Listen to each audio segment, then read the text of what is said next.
بسم اللہ الرحمن الرحیم بسم اللہ الرحمن الرحیم الحمد للہ رب العالمین والصلاة والسلام علی رسولہ محمد وآلہ واصحابہ اجمعین اما بعد۔ درس نمبر 15۔ آج کے سبق کا عنوان ہے خطبہ تلویح، اصول فقہ کی اہمیت۔ تلویح علامہ تفتازانی رحمۃ اللہ علیہ کی کتاب ہے اور اس کے خطبے کا ذکر چل رہا تھا۔ اس سے پہلے خطبے میں حمد کا ذکر ہوا اور پھر نبی کریم صلی اللہ علیہ وسلم پر درود شریف کا ذکر ہوا۔ اب اگلے مرحلے میں علامہ تفتازانی رحمۃ اللہ علیہ علم اصول فقہ کی اہمیت بیان کرتے ہیں اور اس کے بعد پھر توضیح اور تنقیح کی تعریف بیان کریں گے، اس کے مصنف کی تعریف بھی بیان کریں گے۔ چنانچہ علامہ تفتازانی رحمۃ اللہ فرماتے ہیں وَبَعْدُ فَإِنَّ عِلْمَ الْأُصُولِ الْجَامِعَ بَيْنَ الْمَعْقُولِ وَالْمَنْقُولِ وَالنَّافِعَ فِي الْوُصُولِ إِلَى مَدَارِكِ الْمَحْصُولِ أَجَلُّ مَا يُتَنَسَّمُ فِي أحكام الشرع قبول القبول وأعز ما يتخذ لإعلاء أعلام الحق عقول العقول۔ حمد و صلات کے بعد علم اصول فقہ جو علم معقول اور علم منقول کو جامع ہیں اور وہ علم محصول کے معانی کی طرف پہنچنے میں نافع ہیں، یہ ایسا علم اصول فقہ وہ عظیم ہے ان تمام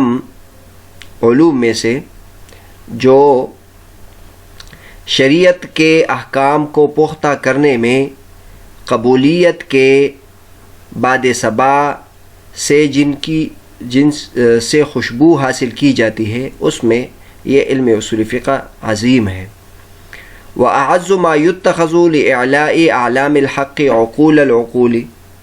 اور یہ علم اصول فقہ ان تمام علوم میں سے عظیم تر ہے، سب سے زیادہ مضبوط ہے، حق کے جھنڈوں کے بلند کرنے کے لیے عقلوں کا جو جائے پناہ بنایا جاتا ہے، ان میں سب سے زیادہ یہ علم اصول فقہ قوی تر ہے۔ اس عبارت میں علامہ تفتازانی رحمۃ اللہ علیہ نے علم اصول فقہ کی اہمیت بیان کی ہے اور اس کے لیے جو الفاظ استعمال کیے ہیں وہ بہت مشکل الفاظ ہیں، اس لیے امتحانات میں اکثر ایسے سوالات آتے ہیں اور پھر اس کے معانی، اعراب اور ترکیب اور اس کے جو مطلب ہے اس کا پوچھا جاتا ہے، لہٰذا ہم اس کو وضاحت کے ساتھ بیان کرتے ہیں۔ سب سے پہلے اس کی ترکیب کو اگر ہم دیکھیں تو ان یہ حروف مشبہ بالفعل ہے، علم الاصول مضاف الیہ ہے اور پھر مضاف الیہ بننے کے بعد یہ پھر موصوف بن جائے گا، الجامع بین المعقول والمنقول، الجامع بین المعقول والمنقول یہ پھر اس کی صفت بن جائے گی اور یہ صفت اول ہیں، اور النافع فی الوصول الی مدارک المحصول، نافع اس میں فاعل ہے اور فی الوصول اس کے متعلق ہو جائے گا، الی مدارک المحصول بھی اس کے متعلق ہو جائے گا، پھر نافع یہ اپنے متعلقات سے ملنے کے بعد یہ پھر علم الاصول کی دوسری صفت بن جائے گی۔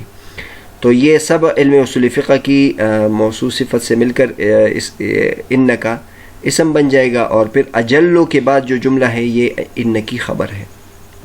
اور اجل جو ہے یہ مضاف ہے، اور ما یتنسم یہ فعل ہے، یہ پھر یہ جملہ مضاف الیہ بنے گا،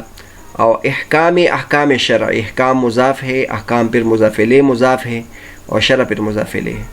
شرع مضاف الیہ، احکام یہ مضاف الیہ بننے کے بعد یہ احکام کے لیے مضاف الیہ بن جائے گا، اور پھر یہ فی کے متعلق، فی کے لیے مجرور بن جائے گا، اور پھر فی جو ہے یہ تنسب کا متعلق بن جائے گا، اور قبول القبول یہ مضاف الیہ بننے کے بعد یہ تنسب کے لیے مفعول بہ بن جائے گا، اور یہ جملہ پھر معطوف بن جائے گا، معطوف علیہ بن جائے گا، واو حرف عطف، اعز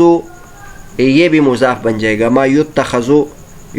فعل ہے، لِعِلَاءِ أَعْلَامِ الْحَقِّ عُقُولَ الْعُقُولِ، حق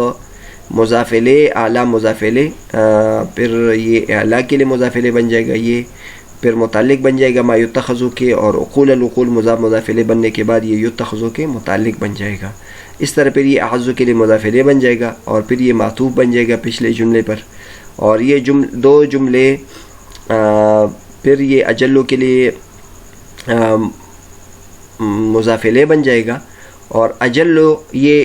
انکا کی خبر بن جائے گی۔ تو بہرحال اس عبارت میں علامہ تفتزانی رحمۃ اللہ علیہ نے بہت عمدہ الفاظ استعمال کیے ہیں اور علم اصول فقہ کی بہت زیادہ تعریف کی ہے۔ مفردات کو اگر حل کرے، اس جملے کی مفردات کو ہم دیکھ لیں تو سب سے پہلے تو اس میں یتنسم کا لفظ استعمال ہوا۔ یتنسم یہ باد نسیم سے ہے، اس نرم ہوا کو کہتے ہیں جو نہ درختوں کو اس کی ہواؤں کو حرکت دیتے ہیں اور نہ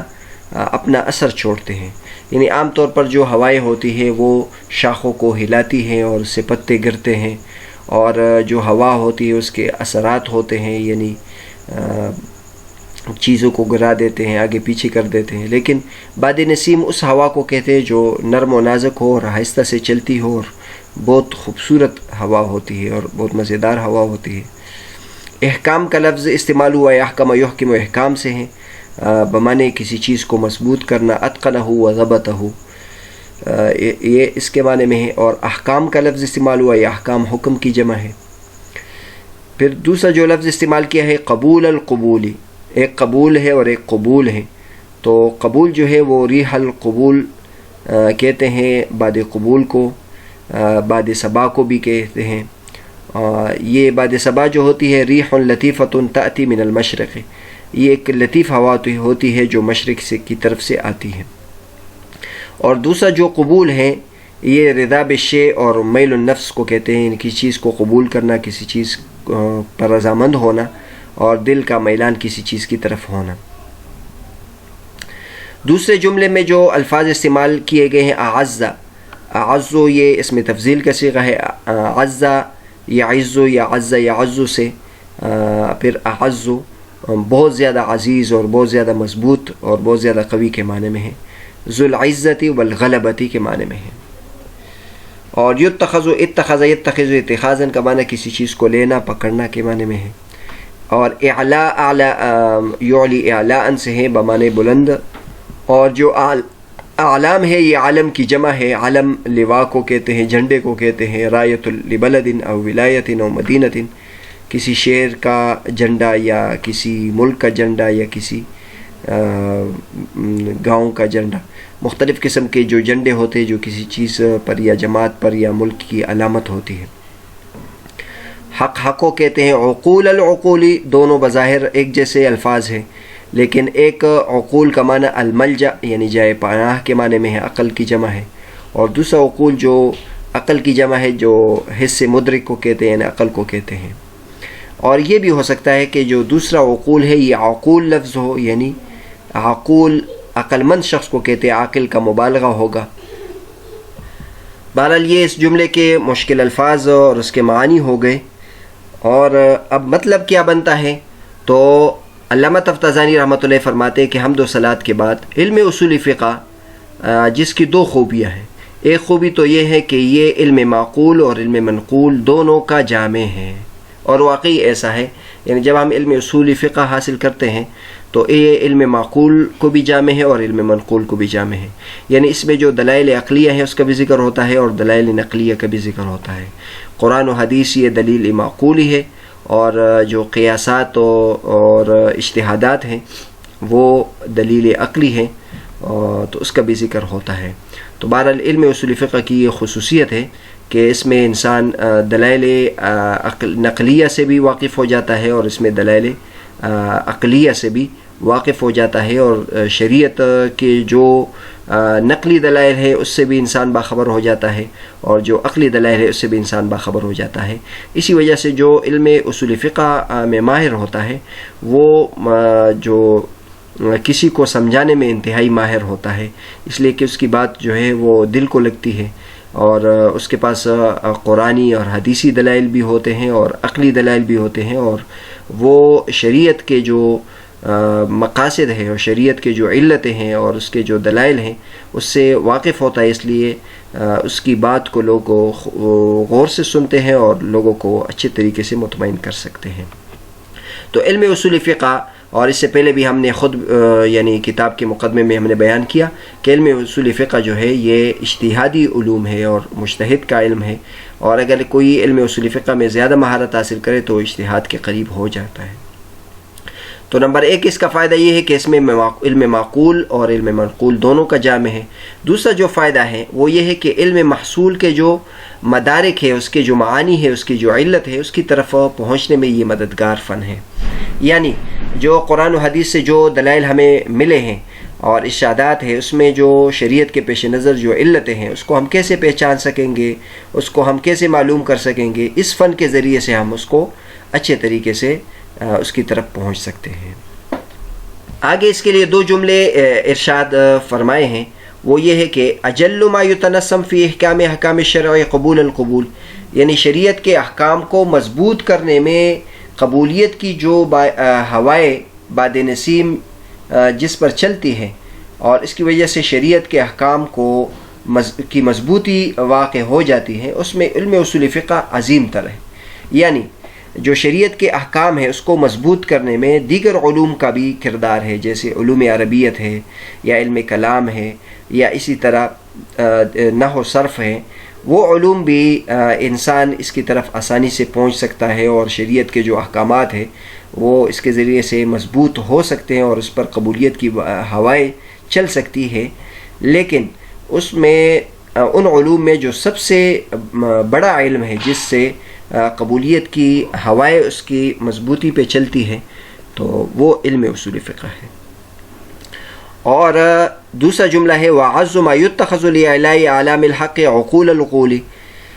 حق کے جھنڈوں کو بلند کرنے کے لیے عقلوں کا جو جائے پناہ ہے، اس کو جو بلند کرنے کے لیے عقلوں کا جو جائے پناہ ہے، ان علوم میں جو علوم بنائے گئے ہیں اس میں سب سے زیادہ عظیم تر ہے یہ علم۔ یعنی جو دین اسلامی ہے اور اس کے جو جھنڈے اس کو بلند کرنے کی ضرورت ہوتی، ظاہر ہے کسی بھی چیز کا جو جھنڈا ہوتا ہے وہ جب تک بلند ہوگا تو یہ اس دین کی اس چیز کی سربلندی کے لیے اس کی ترقی کی علامت ہوتی ہے۔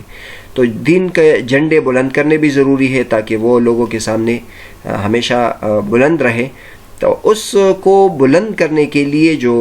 عقلوں کا جو جائے پناہ ہے، یعنی عاقل لوگوں کی جو جائے پناہ ہے یا عقلوں کا جو جائے پناہ ہے، یا تو عقول کے معنی میں ہے یعنی عقل مند لوگوں کا جو جائے پناہ ہے، وہ جو بنایا جاتا ہے وہ علم اصول فقہ ہے۔ یعنی علم اصول فقہ کے ذریعے سے دین اسلامی کے جو جھنڈے ہیں وہ بہت بلند ہوں گے اور اس سے جو دین اسلامی ہے وہ اس کی حفاظت ہوگی۔ تو بہرحال علم اصول فقہ واقعی یعنی دیگر جو علوم ہوتے ہیں وہ بالواسطہ دین کو فائدہ پہنچاتے ہیں، لیکن علم اصول فقہ اس کے ذریعے سے علم جو دین اسلامی ہے اس کی یعنی مضبوطی بھی واقع ہوتی ہے اور اس پر قبولیت کی ہوائیں بھی چلتی ہیں اور اس میں جو عقل والوں کا جائے پناہ بھی ہوتا ہے۔ باقی اس جملے میں جو استعارات ہے تو ایک استعارہ اس میں استعمال کیا گیا ہے، وہ ہے اعز ما یتخذ لإعلاء علام الحق عقول العقول۔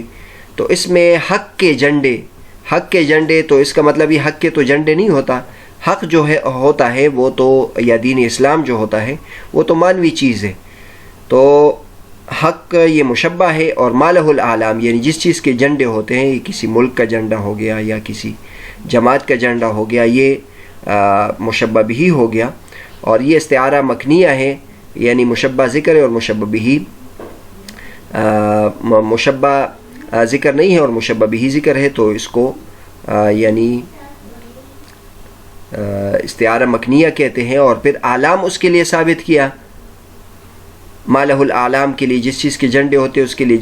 جھنڈے ثابت کیے، تو یہ استعارہ تخیلیہ ہوا، اور جھنڈوں کے لیے بلند ہونا یہ مناسب ہے، تو یہ استعارہ ترشیحیہ ہو۔